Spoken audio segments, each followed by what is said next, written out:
du manuscrit à l'imprimé. Le Coran est le livre sacré de l'islam et des musulmans. Il est composé des révélations faites par Dieu au prophète Mohammed, par l'intermédiaire de l'archange Gabriel. Il est l'acte constitutif de l'islam, et sa référence absolue.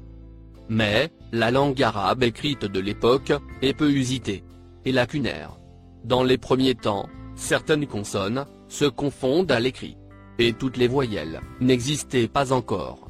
Jusqu'au milieu du XIXe siècle, date qui marque le début de l'imprimerie arabe. Tous les livres du Coran sont manuscrits et transcrits par des copistes.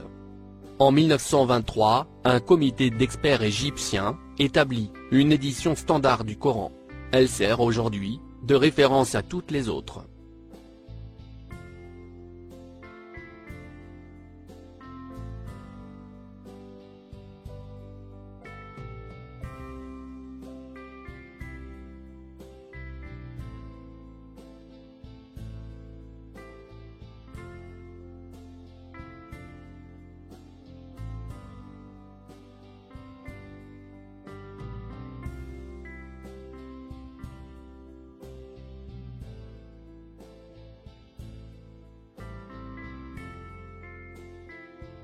Salam.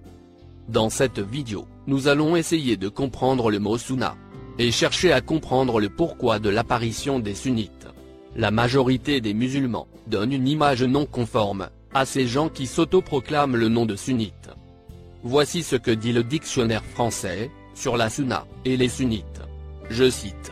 Le mot sunna signifie en arabe tradition, loi ou cheminement. La sunna, selon le Coran, englobe les règles ou lois de Dieu qui auraient été prescrites à tous les prophètes, y compris le prophète de l'islam Mohammed. Pour les musulmans, la sunna a les caractéristiques suivantes. La sunna, elle appartient exclusivement à Dieu. Elle n'est pas interchangeable avec une autre loi quelconque. Elle n'est pas transférable à un tiers, ni à un prophète. Elle est unique et immuable à tous les humains et tous les êtres. La sunna, selon le Coran. Le terme sunna apparaît plusieurs fois dans le Coran. Elle est réputée appartenir exclusivement à Dieu. Cependant, il faut souligner que l'expression sunna prophétique n'est pas littéralement mentionnée dans le Coran. Selon ce dernier, il ne peut y avoir de dualité dans la sunna. Elle a été même imposée au prophète Mohammed. Ce qui signifie que Mohammed ne doit réciter aux gens que les versets qui lui ont été transmis par Allah. Ni plus, ni moins. Sourate 33, verset 38. Nul grief à faire au prophète, en ce que Allah lui a prescrit, comme sunna. C'est la même sunna qui a été prescrite à ceux qui vécurent antérieurement. Le commandement d'Allah est un décret inéluctable. Sourate 33, verset 62. C'est la sunna établie par Allah, envers ceux qui ont vécu auparavant. Et tu ne trouveras pas de changement dans la sunna d'Allah. Sourate 48, verset 23. C'est la sunna d'Allah, appliquée aux générations passées. Et tu ne trouveras jamais de changement à la sunna d'Allah. Dans le Coran, Dieu mentionne le terme sunan. Le mot sunan est le pluriel du mot sunna. L'emploi de ce mot est automatiquement traduit par une mise en garde contre ceux qui veulent adopter plusieurs sunan. Fin de citation. Le dictionnaire français connaît mieux la signification du mot sunna que les musulmans d'aujourd'hui, eux-mêmes. Conclusion. Selon Allah, lui-même, il ne doit exister qu'une seule et unique sunna pour les croyants. Et c'est celle d'Allah. Celui qui associe une autre sunna à celle d'Allah est considéré par Allah comme étant une personne qui associe des êtres humains à sa majesté. Allah est miséricordieux, mais il ne pardonne pas à ceux qui lui associent des êtres vivants que lui-même a créés. Les sunnites ont inventé des hadiths qu'ils attribuent à Mohammed, paix sur lui. Les sunnites ont écrit des livres en dehors du Coran. Les sunnites considèrent les livres de la sunna qu'ils ont eux-mêmes écrits plus fiables et plus explicites que le Coran lui-même. Les sunnites nous disent que la sunna, des livres qu'ils ont écrits, passe en priorité devant le Coran, soit devant la parole d'Allah. Incroyable. Les livres des sunnites nous disent de ne pas chercher à comprendre le Coran. Ils nous disent qu'il y a des savants, des érudits musulmans, experts en religion, qui interprètent le Coran pour nous. Ils nous disent que personne ne peut comprendre le Coran, à part ces 3 ou 4 personnes, disparues il y a des centaines d'années. Ils nous disent que la religion ne demande pas à ce que nous soyons des penseurs intelligents. Les sunnites nous disent de laisser notre conscience derrière nous, au moment d'entrer dans la mosquée, pour faire la salate. Ils nous disent même ceci. Avant d'entrer dans la mosquée, attachez votre conscience à l'entrée. Comme le cow-boy qui attache son cheval à l'entrée du saloon avant d'y pénétrer. En clair, les sunnites veulent qu'on soit des robots. On en déduit quoi? Les sunnites s'associent à Allah. Ils prennent même sa place. C'est eux, les dieux. Et non pas Allah. Leur but, c'est de nous écarter du Coran. Ils veulent coûte que coûte, nous faire oublier les livres sacrés d'Allah. Que ce soit le Coran, l'Évangile, ou la Torah. Conclusion. Les sunnites sont les ennemis jurés d'Allah. Et de ses livres sacrés. C'est l'image réelle des sunnites. L'image qu'ils cherchent désespérément à nous cacher. Mais comment ces sunnites ont vu le jour? Depuis quand existent-ils? Voici leur histoire selon mes recherches. À l'époque du vivant du messager, les sunnites n'existaient pas. Ils ont vu le jour après sa mort. Mais qui a écrit ces livres? De hadith? Bukhari? Muslim? Personne ne sait. Il n'existe aucun manuscrit qui témoigne que c'est eux. Bizarre. N'est-ce pas? On devrait normalement avoir des documents écrits de la main de ces soi-disant écrivains d'hadith. Eh bien non. Que dalle. On se demande si ces imams ont vraiment existé. Et s'ils n'ont pas été inventés par les sunnites eux-mêmes. Après la mort du prophète, il y a eu les 4 célèbres exégètes. Selon les sunnites, tous les exégètes étaient des imams sunnites.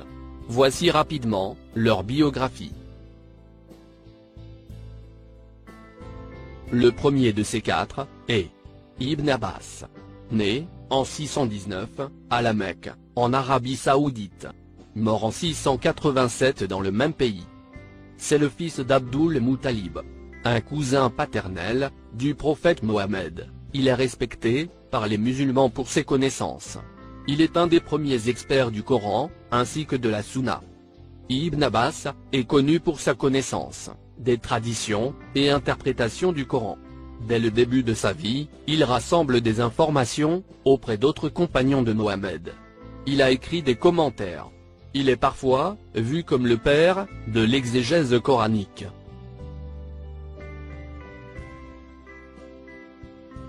Le deuxième.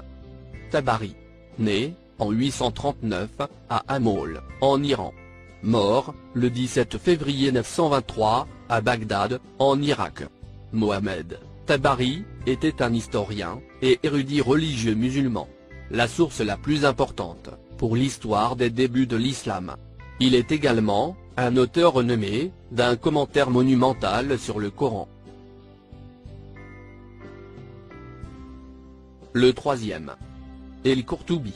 Né en 1214 à Cordoue, Espagne. Mort en 1273 en Égypte.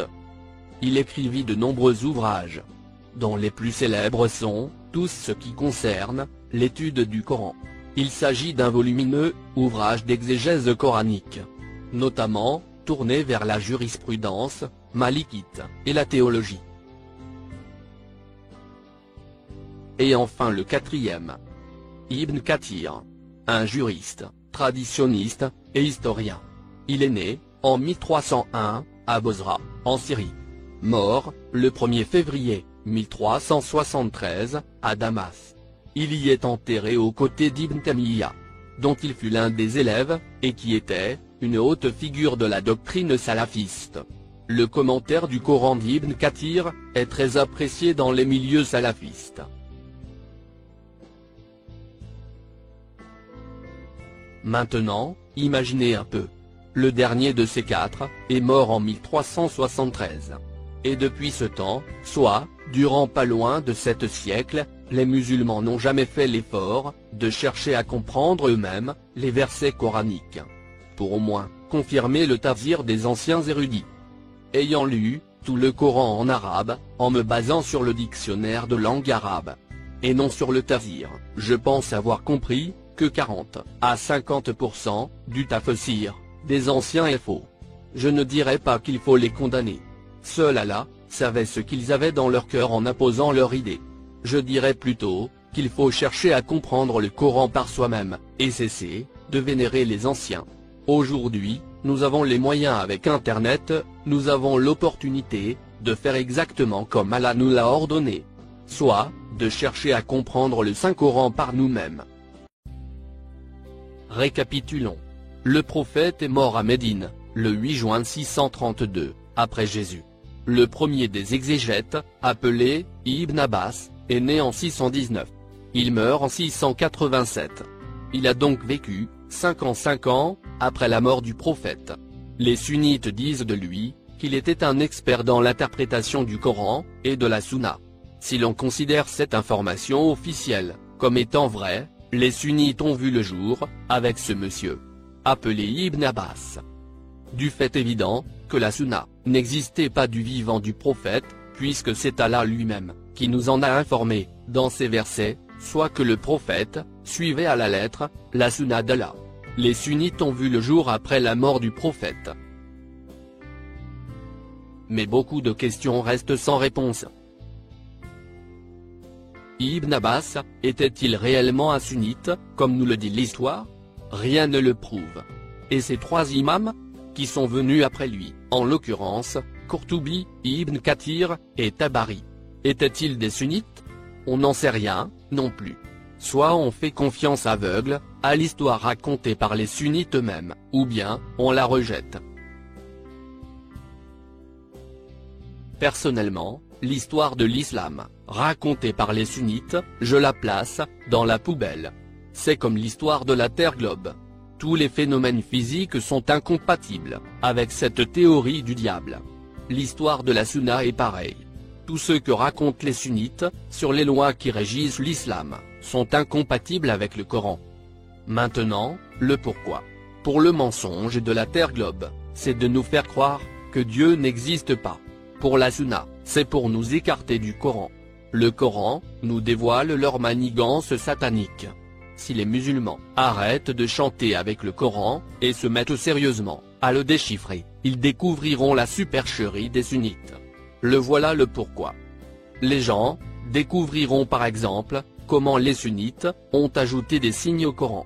Des voyelles, des alifs kandjaria et des hamazas ont été ajoutés aux écritures divines du Coran. Aujourd'hui on sait qu'il existe des manuscrits coraniques qui ont été découverts dans divers endroits.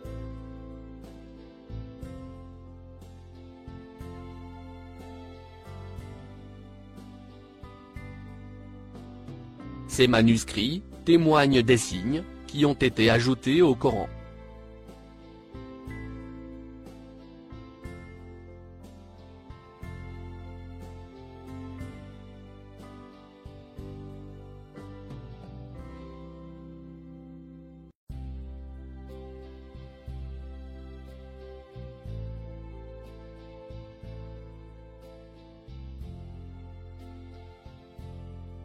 Les exégètes ont même osé modifier carrément quelques mots du Coran. Ils n'ont peut-être pas pu comprendre ces mots. Ils les ont alors modifiés pour qu'ils puissent s'adapter à leur propre interprétation des versets. Ils ne voulaient pas reconnaître leur incapacité à comprendre ces mots codés. Ils ont préféré les falsifier, afin de leur donner le sens qui convient à leur fausse interprétation. Malheureusement pour eux, les chercheurs de vérité savent comment reconnaître si le mot a été retouché ou pas. Oui, les chercheurs de vérité analysent minutieusement chaque mot des versets. Rien ne leur échappe. Grâce à la découverte de plusieurs manuscrits, avec le Coran au complet, les chercheurs de vérité ont pu repérer ce qui a été modifié par ces anciens charlatans. Ils ont découvert par exemple que le Coran a été réécrit en mode koufi. afin d'empêcher les gens de pouvoir lire ces écritures incompréhensibles. Le Coran koufi est une écriture sans ponctuation. Je ne parle pas de ponctuation entre les phrases. Je parle de la ponctuation de la langue arabe, qui se fait sur les lettres qu'il exige. Voici un exemplaire du koufi. Jugez par vous-même. Les points sur les lettres n'existent pas. Il est donc impossible, pour n'importe quel arabe, de lire ce texte. C'est après avoir brûlé tous les livres du Coran original, que les sunnites ont alors créé le koufi. Cela s'est passé 100 ans après la mort du prophète. L'histoire dit que c'est le calife Othman qui a brûlé tous les exemplaires du Coran original. C'est un gros mensonge.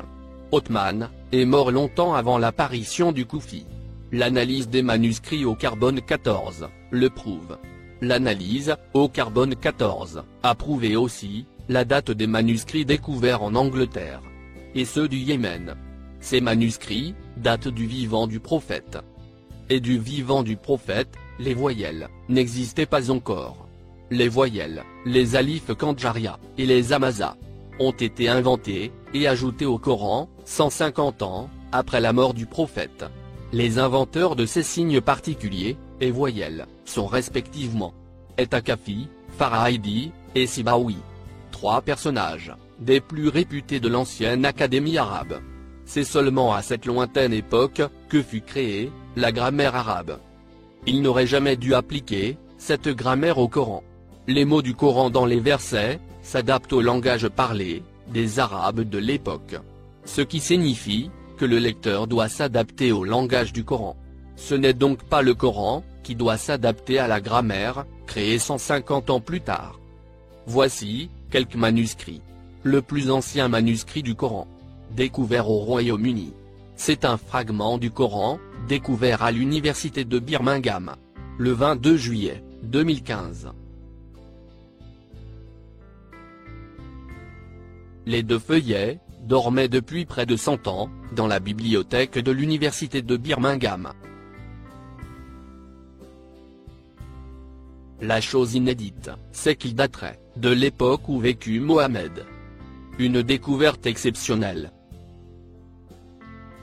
Alors qu'elle prépare sa thèse de doctorat, Alba Fedeli, chercheuse italienne, à l'université de Birmingham, au Royaume-Uni, tombe sur ces curieuses bribes de Coran, en consultant une collection de livres et de documents du Moyen-Orient. Jusqu'alors, jamais personne n'avait soupçonné le caractère extraordinaire de ces extraits, qui dormaient dans les archives de Birmingham depuis un siècle. Intriguée par la découverte de la chercheuse, l'université anglaise décide donc de réaliser une datation au carbone 14. Avec un degré de certitude de 95,4%, l'analyse conclut que les 2 feuillets manuscrits du livre sacré ont été rédigés entre 568 et 645 de notre ère. Or, dans la tradition islamique, Mohammed a vécu entre 570 et 632. Il est donc hautement probable que ces bribes du Coran aient été rédigées du temps du prophète.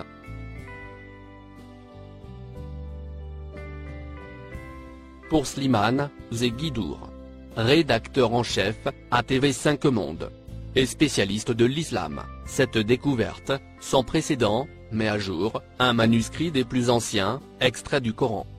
Slimane Zeguidour, qui a pris connaissance de ces fragments, estime que le contenu du texte n'a pas changé. L'alphabet a cependant évolué et s'est enrichi en voyelles.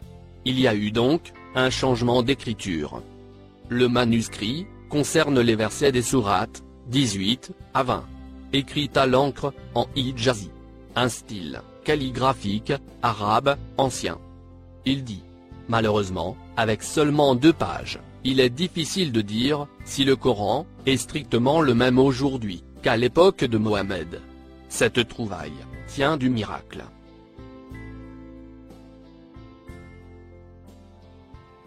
Il existe maintenant plusieurs manuscrits de nos jours. En Allemagne, en Égypte, en France, au Yémen, etc. Vous pouvez trouver plusieurs copies du Coran en entier. Les sunnites sont au pied du mur. Avec ces manuscrits, on peut facilement rendre au Coran son écriture originale. en éliminant tout ce qui a été ajouté par les exégètes lors de leur tentative d'interpréter les versets. Par exemple, voici un mot qui a été falsifié par les exégètes dans leur interprétation. Un mot codé, dont ils n'ont pas pu comprendre la signification. Ils ont alors changé complètement la lettre C en lettre S pour pouvoir lui donner le sens qui les arrange. Regardez. Sur ce site internet, nous allons repérer le mot dans sourate El-Araf. Nous allons descendre jusqu'au mot en question.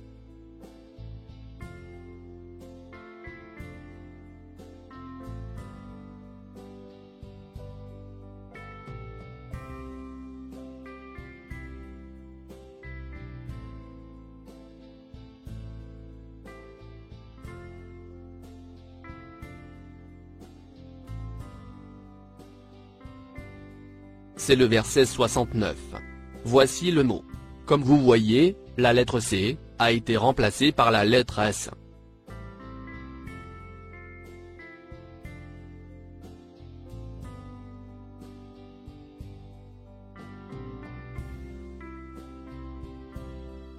Ce mot se prononce basta. Il n'existe sur aucun dictionnaire arabe. Regardez. Vous tapez basta avec un C, le dico vous affiche le mot basta avec un S. Il n'existe aucun mot basta avec un C. Et cela, sur tous les dictionnaires arabes. Pourquoi d'après vous? Parce que le mot basta est un mot composé. Il est codé. Tout simplement. Nos exégètes ne savent pas décoder le Coran. Mais pour mentir, ce sont des champions.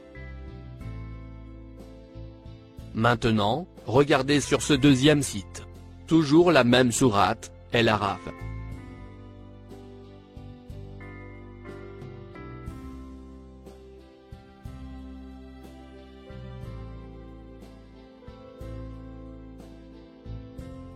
Voici le même mot, basta. Cette fois il est intact. Il est écrit avec un C, comme sur l'original. Mais voyons le mot, dans l'interprétation de ces exégètes. Ils ont falsifié le mot, en substituant le C, par le S. Ce sont les noms de plusieurs exégètes. On choisit un au hasard.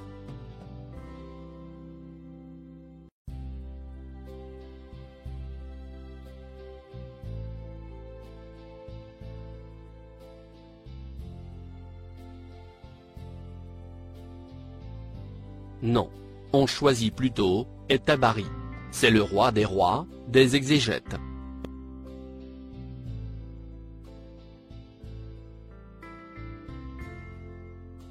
Verset 69. Voilà. Ce que vous voyez est l'interprétation du verset 69. Et voici le mot. C'est un C? Non. C'est un S. Tabari corrige Allah lui-même. Il dit à Allah. Tu te trompes Allah. Ce mot s'écrit avec un S, et non un C. Et il n'y a pas que lui, qui corrige Allah, dans ses écritures. Tous ses compagnons pour l'enfer, ont fait de même. Regardez. Pour l'imam et Sadi, Allah commet des erreurs.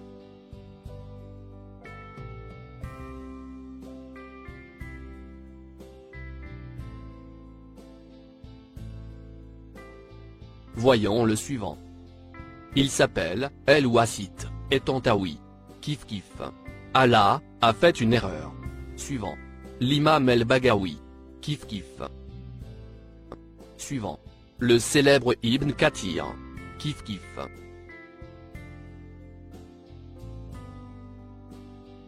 Le pas moins célèbre, El-Qurtubi. Kif kif.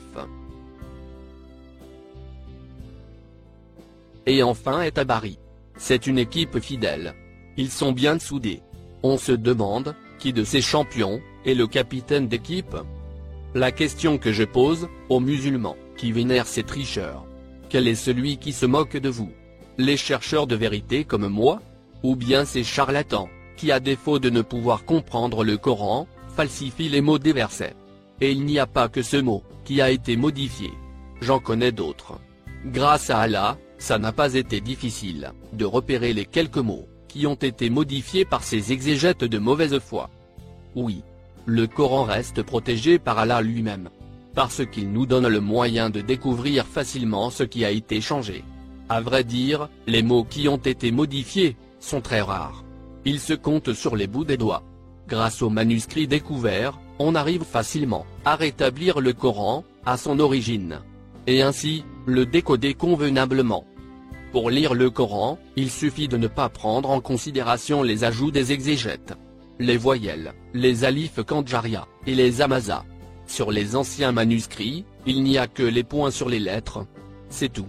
Comme vous pouvez le constater sur ces feuillets, en peau de chèvre, de la bibliothèque de Birmingham.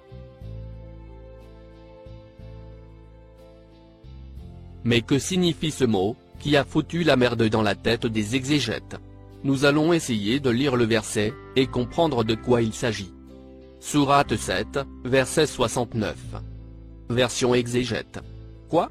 Vous vous étonnez, car appel vous vienne de votre Seigneur, à travers un homme, issu de vous, pour qu'il vous avertisse. Et rappelez-vous, quand il vous a fait succéder au peuple de Noé, et qu'il a cru votre corps, en hauteur et puissance. Eh bien, rappelez-vous, les bienfaits d'Allah, afin que vous réussissiez. Le mot qui se prononce basta, et qui nous intéresse, est celui écrit en marron. Il a été interprété par la phrase, en surbrillance bleue. Et qu'il a cru votre corps, en hauteur et puissance. Foutaise. Nous allons essayer de décoder ce mot composé. Mais avant cela, et pour bien comprendre de quoi il s'agit, dans ce verset 69, il nous faut remonter un peu dans la sourate.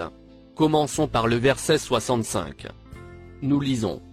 Le prophète Houd dit à son peuple Ad, « Ô mon peuple, adorez Allah. Il n'y a pas d'autre divinité qu'Allah pour vous.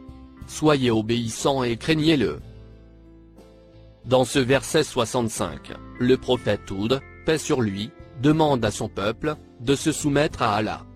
Verset 66. Les dirigeants mécréants de son peuple dirent, « Tu n'es qu'un ignorant. Et peut-être que tu es aussi un menteur. » Verset 67. Il dit, « Ô mon peuple, ne doutez pas de moi. Je suis un messager, de la part du Seigneur de ceux qui savent. » Verset 68. Je vous communique un message de mon Seigneur, et je suis pour vous un conseiller digne de confiance. Alors, Allah est en train de raconter l'histoire des prophètes à son messager Mohammed. C'est l'histoire du prophète Houd. Houd, porteur d'un verset qu'il doit communiquer à son peuple. On attaque maintenant le verset 69. Commençons par décoder le mot énigmatique qui se prononce basta, écrit en couleur marron dans le verset. La racine de ce mot se compose de 3 lettres, B, C et T. Dans la langue arabe, chaque lettre possède son verbe. Si on lui ajoute la lettre alif. Ajoutons une lettre alif à chacune de ces lettres. Nous aurons 3 verbes. Le premier, aba. Le second, asa. Le troisième, ata.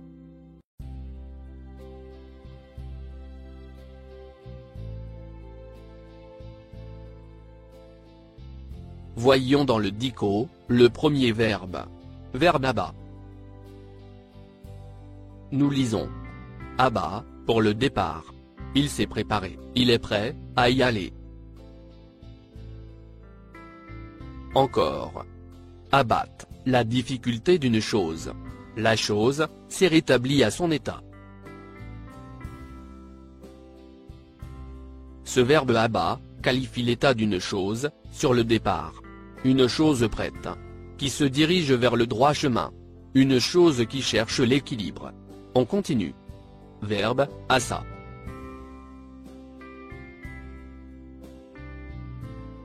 Asat, la chamelle. Son corps s'est développé. Il s'est consolidé.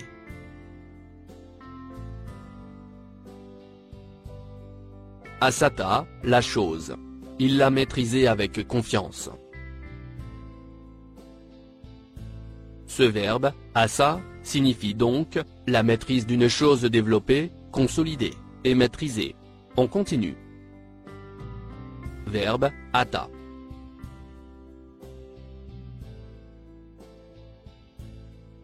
Ata, le ventre. Le ventre crie famine. Atat, le chameau. La surcharge sur le dos du chameau la fait gémir. Ce verbe ata qualifie donc une chose en difficulté qui demande assistance. On sort avec quoi? On sort avec la signification correcte du mot basta, avec un C. Comme écrit sur le Coran original. Dans le verset, le messager, Houd, paix sur lui, dit à son peuple, que Allah a ajouté dans la création du verset dont il est le porteur, une basta. N'oublions pas que dans le verset 68, celui d'avant, le prophète disait à son peuple, « Je suis messager d'Allah, porteur d'un message. » C'est-à-dire, porteur d'un verset, émanant d'Allah. Le mot basta met en évidence ce qu'il y a dans le verset. Houd dit à son peuple ceci. Ce verset vous est destiné. Il a été conçu, développé et consolidé, de façon à guider vers le chemin droit les endurants, qui sauront supporter le poids de son rappel. Il ne reste que le mot « Allah » en surbrillance vert, que vous voyez.